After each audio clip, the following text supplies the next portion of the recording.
The simulation chamber hummed with artificial gravity as Braden watched the holographic asteroid field materialize around the training vessel.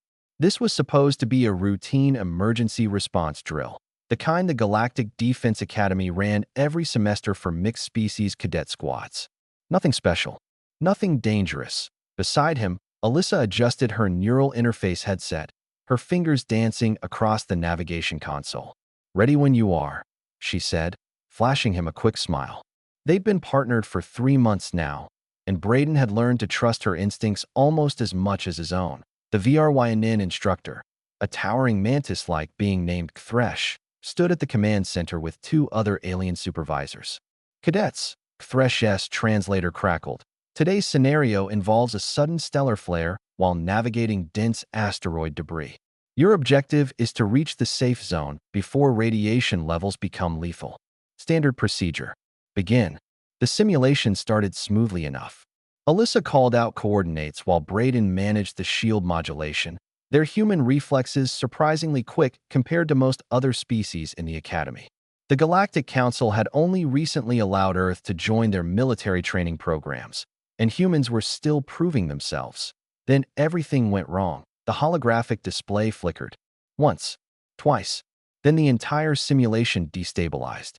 What should have been a controlled exercise suddenly erupted into chaos as real asteroid fragments, not projections, materialized in the chamber through a catastrophic malfunction in the matter generation system.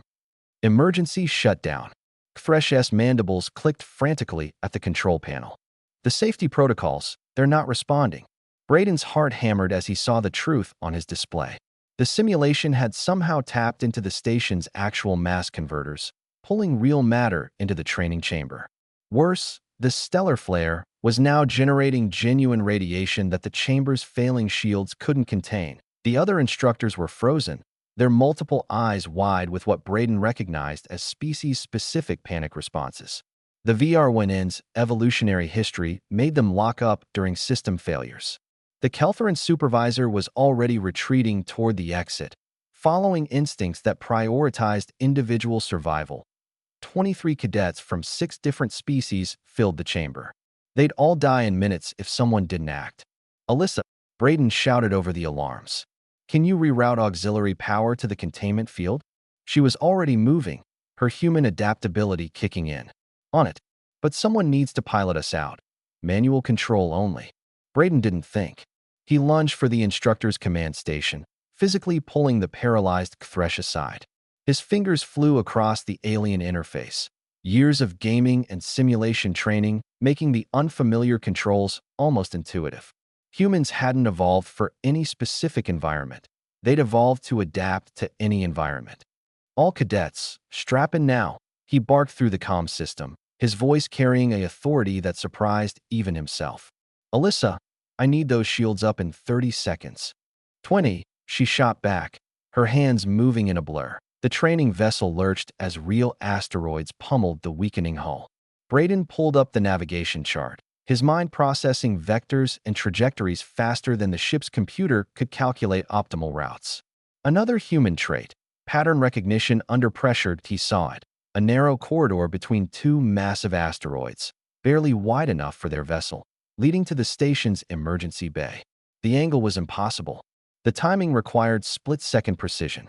Any other species would have deemed it unservable, but humans had climbed mountains, crossed oceans, and reached for stars long before they had any business doing so.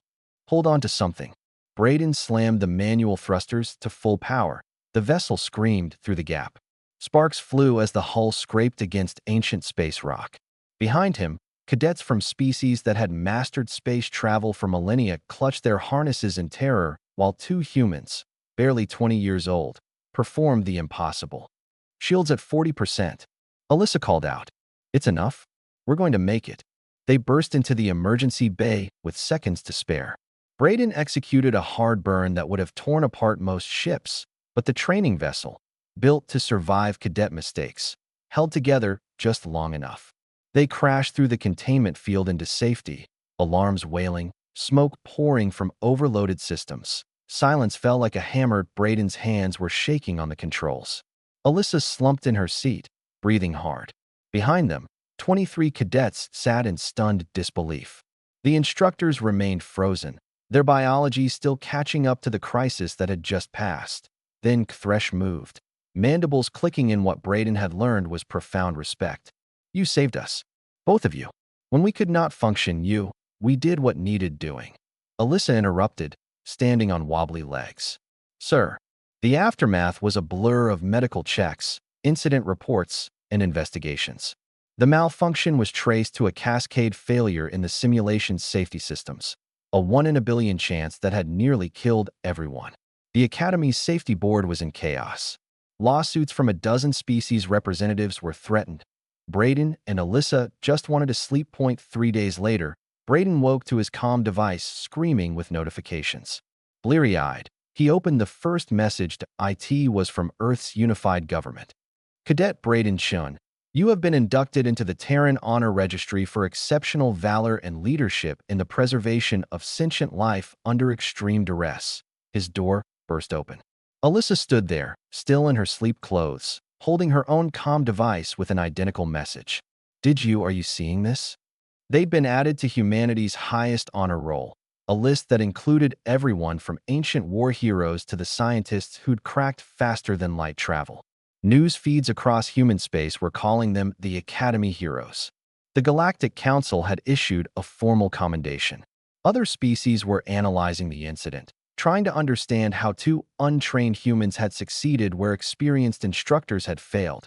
Braden looked at Alyssa, and they both started laughing. The slightly hysterical laughter of people who'd just realized they'd become famous for doing something that, in the moment, had simply seemed like the only option.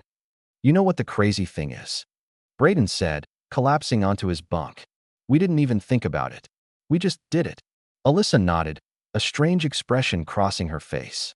Yeah, I guess that's the human thing, isn't it? Everyone else has instincts for specific situations. We just have stubbornness and pattern recognition. And apparently, Braden added, pulling up another news feed. That's enough to make the whole galaxy nervous.